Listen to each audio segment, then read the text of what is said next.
Haga jing lekai ai lik haprenga dempo Persia ikanam dhari. Aba phai singana jing lekai baro artli ken hun kia khai. Damar argol adu bukot ka jing lekai. Hagway pat ka jing lekai ai lik haprenga SC Bengaluru Persia ik Rajasthan United. Haga na jing lekai baro artli ken hun kia khai. Damar argol adu bukot ka jing lekai. Haga jing lekai Europa League Playoff Fast Leg haprenga Porto Persia ik Roma. Haba phai shagna ka jing lekai baro artli ken hun kia khai damar shigol adu bukot ka jing lekai.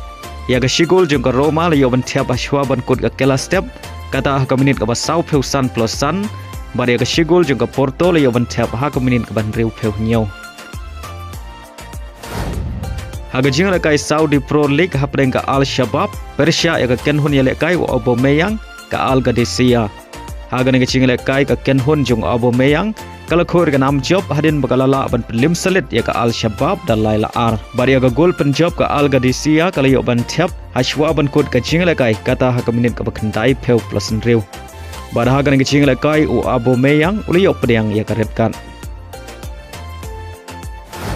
Hagway par ka jing lekai Saudi Pro League haprenga Al Ali Saudi Persia ka ken hun ya lekai Cristiano Ronaldo ka Al Nassr. Haba phai shakna ka jing lekai ka Al Nassr kalau khor ka nam job hadin bagalala ban pelem ya ka Al Ali Saudi dan Laila Ar warla ka lekai tang shi pheu ngot nadu ka minit ka basau pnyau hadin ka jing yo red card player u jongka badha ka jing lekai uduran le yo ban thiap ar gol naga banta ka Al Nassr badleng ba ka jing job ka Al Nassr kadang ne kerdan ka balai haga ba gaduna san point ya ka Al Ittihad balai point ya ka Al Hilal ka babat ya ka kerdan ka ba ar.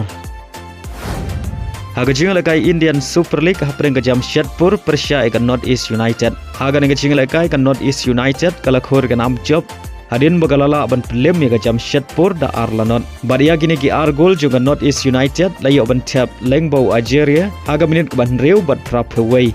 Baleng ba gini ki ar gol u Algeria ula thau rikot themai kumurang tap gol babun gol tam haga way ka Samoy haga jing lekai Indian Super League. Bad ka North East United kadang bad ya ka kerdan ka basau haga mi ya khen point.